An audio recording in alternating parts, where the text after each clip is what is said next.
السلام عليكم ورحمة الله وبركاته. نفس الضربة القاضية اللي اداها لوجان بول لسيث رولينز قبل كده، ونفس السيناريو اللي بيخنقني بيحصل معاه وبيتكرر. الامبريوم بيعملوا حاجة عظيمة جدا النهاردة، وكمان بروك ليزنر زي ما انتم شايفين بيرعب كودي رودز وبيعجنه قبل سمر اسلام. روندا راوزي بالبرومو اللي حصل بينها وبين شينا بيزلر النهارده حسسوني بأهمية الماتش وغيروا قواعده. الجادجمنت داي بيحاولوا ان هم يتحكموا ويسيطروا في عرض الرو كالعاده. محدش مهتم بدرجه كبيره بسيناريو بيكي لينش، والى الان مش عارفين هتلعب في سمر اسلام ولا لا. اما بقى المين ايفنت فسيث رولينز وسامي زين بيلعبوا قدام ديرتي دام وديميان بريست، اللي حاول النهارده انه يستخدم الشنطه بس في حاجات كتير قوي منعته. لايك وشير وسبسكرايب لقناه المصارع واضغط على علامه الجرس علشان كل حاجه توصلك في ميعادها. ويلا بينا نشوف آخر عرض رو قبل سمر اسلام.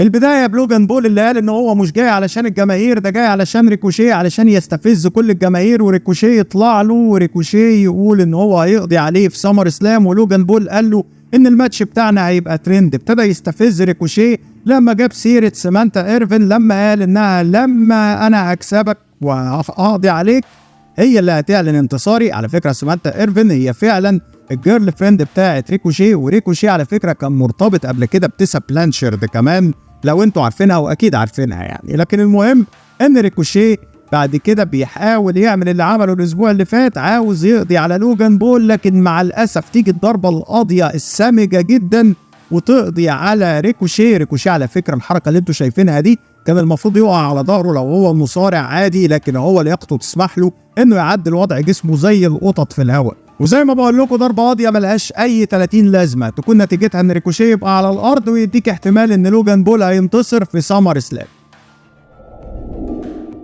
نيجي على لودفيك كايزر اللي المفروض ان هو هنا النهارده بيحاول يثبت ولاءه للامبريوم ويوري جونثر ان هو يستحق احترامه. فلودفيك كايزر مش يستحق احترام جونثر بس، ده الراجل ده يستحق احترام كل الناس، لانه لعب النهارده قدام مات ريدل وقدر النهارده انه يورينا قد ايه هو جامد جدا، سواء قدام درو ماكنتاير زي ما شفنا، سواء قدام ريدل، سواء قدام اي حد. الراجل ده قدر انه يثبت نفسه على قد ما ان محدش مركز معاه، بس اداؤه قوي جدا كمصارع بصراحة.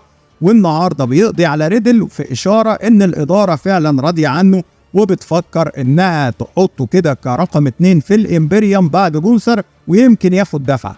بينتصر على ريدل النهارده وانتصار مستحق، وواحد من افضل الماتشات في عرض الرو، اديله 7 من 10 نتيجة للاداء اللي شفته. الماتش ده على قد ما هو فن، ماكسين دوبري طالعه قدام فالهالا كده، على قد ما هو مضحك وعلى قد ما هو يعني مش مهم قوي، بس انا اديله 6 من 10 بصراحه. البنت اللي اسمها ماكسين دوبري دي بتلعب مصارعه وقويه جدا. سارة لوجان اللي هي فالهالا قويه جدا، بس ماكسين دوبري بتخبي مهاراتها علشان تبان انها لسه بتتعلم مصارعه، سواء وهي بتحاول تعمل الدوده بتاعت اوتس او بتعمل الفينش بتاع جيبل، لكن هي جامده. هي على فكره بتلعب حلو جدا، بس الفقره والالفا اكاديمي والشغل اللي معمول يخلي ماكسين تنتصر، وزي ما بقول لكم ياخد 6 من 10. الجادجمنت داي طالعين وزعلانين ليه احنا ما نفتتحش عرض الرو؟ يعني شايفين هنا دومينيك كان شايل كتافه لفوق كده عشان يبان عنده كتاف زي ريا ريبلي، بس بقى قابلني يعني ريا ريبلي كتافها قدك مرتين. عامة يعني هو بيتكلموا بقى كل واحد بيقول اللي عنده، لكن عامة برضه ريا ريبلي هي اللي بتسيطر وبتقول انها زي ما قضت على ليف مورجان هتقضي على راكيل رودريجيز، وراكيل رودريجيز تطلع تحاول تنتقم علشان تحاول تجيب حق صديقتها ليف مورجان. لكن كالعادة ريا ريبلي ما عندهاش يا مرحميني، خلصت على راكيل رودريجيز لما استغلت الإصابة بتاعت الركبة كالعادة. وكل ده تمهيد للسيناريو اللي جاي، لان راكيل رودريجيز هي الغريم التقليدي بتاع ريا ريبلي، وابتدوا يحركوا الجو كده الراكد مع ريا، ابتدوا يجيبوا لها حد يقدر يقف قدامها. شينسكي ناكامورا قدام توماسو تشامبا في محاولة لتصفية الحسابات نتيجة للتدخلات المشتركة بينهم وهم بيلعبوا قدام برونسون ريد اللي كان بيتفرج على الماتش. الاتنين لابسين لبس واحد درجات الوان واحدة علشان يبان ان في ندية او ان الاتنين مستواهم واحد. او يبان كانهم هم تاج تيم، يمكن بيفكروا يخلوهم تاج تيم في المستقبل وهتبقى فكره حلوه. لكن عامه برضه شينسكي ناكامورا بيهزم توماسو تشامبا اللي هو اصلا كان سبب اللي اقترح الماتش ده. عامه برضه هم مركزين ان الماتشات تخرج بمستوى كويس، اديله 6.5 بسبب النهايه الوحشه لما شد المايو كده عمل ان هو سرق الانتصار ده، يقول ان في ماتشات تانية هتحصل ما بينهم. يدخل بقى بروك ليزنر، وبروك ليزنر طالع عادي خالص ومش في دماغه، وقعد يعدد انتصاراته. انا بطل الان سي دبل اي، انا بطل اليو اف سي، انا بطل العالم في الدبليو دبليو اي، علشان كودي يطلع له. قال له انت لو ما كنتش طلعت يعني، كنا عمل 5 ثواني كده، طلع بعد ما عد 1 2 3 طلع له كودي علشان يسلم عليه، اداله كتف كده طيره. فكودي خلى بروك ليزنر مديله ظهره. يلا يا شاطر، يلا حبيبي، يلا يلا بدل ما مد جيلي عليك اللي نجي ما تقدر. زي ما انتم شايفين يعني كودي بيجيب لنفسه وجع الدماغ كل مره، يا ابني ابعد عنه، يا ابني ابعد عنه، وما بيحصلش انه بيبعد عنه. كل مره نلاقي بروك ليزنر بيرجع يحطمه ويعجنه. لكن الكتف بصراحه عاجبني قوي على فكره، الكتف ده بجد يعني هو نتش واحده كده رجعه بجد، فرق وزن وفرق قوه. يلا يا شاطر يلا، ما تقدر، ما اقدرش ايه ولا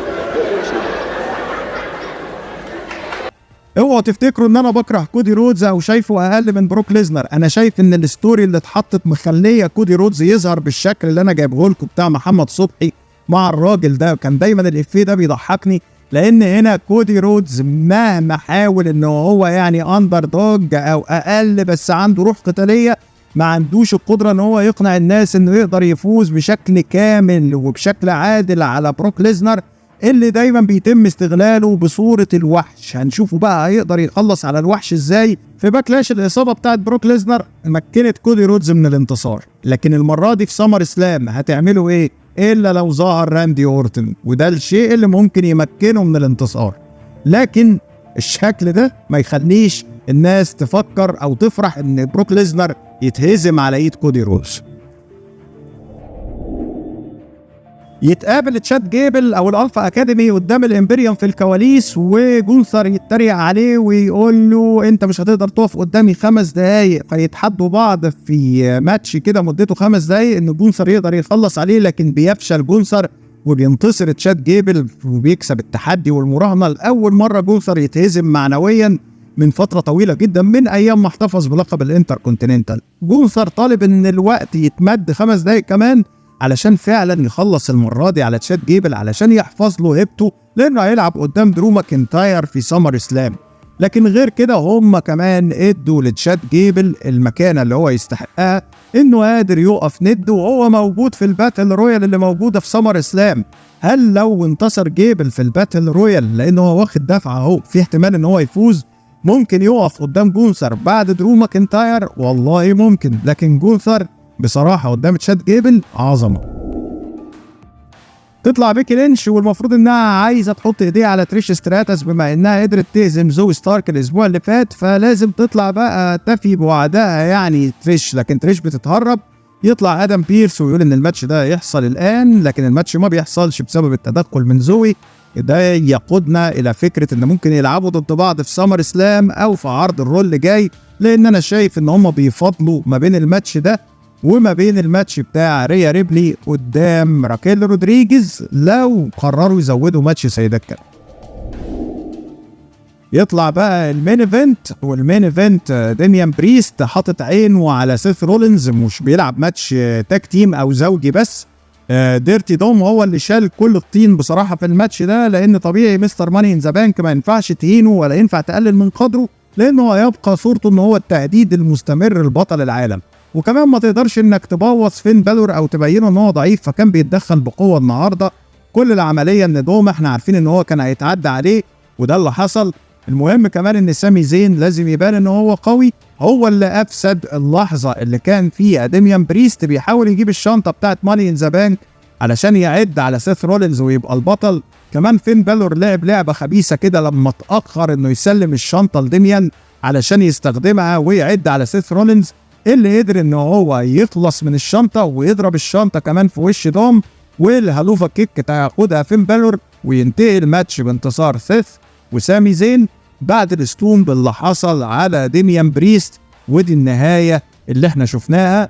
وبالشكل ده ينتهي عرض الرو بالطريقة القوية دي اللي تمكن الكل من انه يدخل سمر اسلام وهم واقفين على رجليهم. كواليس عرض الرو كانوا عاوزين يقولوا ايه؟ اول حاجه يا جماعه، انا ما كانش عاجبني البرومو اللي حصل اللي بيلخص الصراع بين كودي رودز وبين بروك ليزنر، وكانوا فاشلين جدا بصراحه في اختيار الاغنيه بتاعه البرومو اللي كانت غير مقنعه بالمره وما كانش ليها علاقه بالاحداث. البرومو كمونتاج رائع جدا لكن الاغنيه غير موفقه، فصلت الواحد وهو بيتفرج. من ناحيه تانية تحس ان هم كانوا مركزين في البرومو بتاع شينا بيزلر وروندا راوزي. البرومو قوي جدا وكل واحده فيهم بتحكي حكايتها، وبقى عندهم الارشيف بتاع UFC فعرفوا يطلعوا اللحظات المهمه اللي كانوا موجودين فيها هما الاثنين. شينا بيزلر اتكلمت انها ساعدت روندا راوزي في كل مكان، وروندا راوزي قالت ان انا اللي كنت بدربها في UFC على الرغم من انها كانت بتلعب الرياضه دي قبل مني. شينا بيزلر قالت ان انا كنت بساعدها في الاستعداد لاي ماتش في UFC وحتى هنا في WWE، فجه الوقت ان انا اخد حقي. انا كنت طول عمري الظل بتاعها، ما كنتش البطله الاولى، فجه الوقت ان انا اثبت للناس ان انا وجودي في WWE قبل روندا راوزي وكمان استحق ان انا اخد المكانه دي. فطبعا برومو محترم قوي، والناس اللي ما كانتش مهتمه بالصراع خلوا الماتش MMA رولز، يعني هنشوف ماتش MMA في سمر اسلام. حبت بقى كلام عن الجادجمنت داي. الجادجمنت داي WWE متمسك بيه ليه؟ بعض الناس متضايقه ان الجادجمنت داي الناس يعني شايفينه ما يستحقش المكانه اللي هو فيها. رقم واحد هم عددهم 4، رد فعل الجماهير مع كل واحد فيهم مختلف. رد فعل الجماهير مع ديميان بريست تحس ان هم مدينه مكانته، رد فعل الجماهير مع فين بالور عارفين انه بقى غضبان ومجنون وشايفين انه هو يعني لازم يقف ويعمل ماتش حلو قدام سيث رولينز، عارفين ان ريا ريبلي مسيطره، كاريين دومينيك، فكل واحد بيديك رد فعل شكل من الجمهور، وده شيء مميز، ده شيء يخلي الجمهور يتابع الجادجمنت داي في اي فقره وما يزهقوش منها. علشان كده لو لاحظتوا بيدوا فرصه ان الاربعه يتكلموا. دومينيك وجوده في NXT بالحزام ده باستفزاز الناس رفع المشاهدات في NXT. في نفس الوقت حزام النورث امريكا محطوط في عرض الرو، فكده ممكن يحصل منافسات عليه سواء في NXT او في عرض الرو، ودي فكره على فكره نيك كان. علشان كده هم فرحانين لان التسويق زايد قوي، وكل اللي انتوا شايفينه ده تمهيد للصفقات التلفزيونيه اللي هيتم عملها في بدايه سنه 2024 مع القنوات اللي بتبث سواء عرض الرو او عرض سماك داون. عايزين يثبتوا لكل الناس ان في مجموعه من المصارعين بيجيبوا مشاهدات وبيبيعوا بضائع او بيبيعوا مرشاندايز او تيشيرتات، وكمان عندهم قدره ان هم يشدوا انتباه الجماهير بمختلف طبقات. هو ده الهدف بتاع الجادجمنت داي في المصارعه، خلي بالكم. لكن عامه احنا شايفين ان الجادجمنت داي ممكن فعلا فين بالور ياخد اللقب او الحزام بتاع سيث رولينز نظرا لاصابه سيث رولينز، ونبص نلاقي فين بالور دخل في عداوه مع ديميان بريست والامور اتعقدت. لكن الجادجمنت داي اقدر اقول لكم ان هم نجحوا بشكل كبير جدا، حتى لو مش في نظرنا نجحوا في الولايات المتحده بشكل رائع، وده اللي مخليهم محافظين عليه. الى الان سمر اسلام هي الباتل رويال اللي هتحصل في الاول الماتش بتاع MMA رولز ما بين شينا بيزلر وروندا راوزي. الناس بقت مهتمه عايزه تشوف، هيبقى من 3 جولات على فكره. بعد كده ريكوشي ولوجان بول، وكمان عندنا درو ماكنتاير وجوثر على لقب الانتر كونتيننتال، وماتش تريبل ثريت ماتش على لقب WWE ويمنز تشامبيونشيب، شارلوت وبيانكا واسكا، فين بالور وسيث رولينز على لقب بطوله العالم للوزن الثقيل. الماتش اللي هو الجراج ماتش اللي الى الان كان المفروض يتحدد نوعه ومش عارفين بقى، مش عايزين يحددوا نوعه ليه، بروك ليزنر قدام كودي رودز، وماتش الترايبال كومبات المهم جدا ما بين جاي اوسو وما بين رومان رينز. ده اللي حصل في عرض الرو النهارده. تابعونا على قناه المصارع، ما تنساش لايك وشير وسبسكرايب. مع تحياتي محمد مصطفى.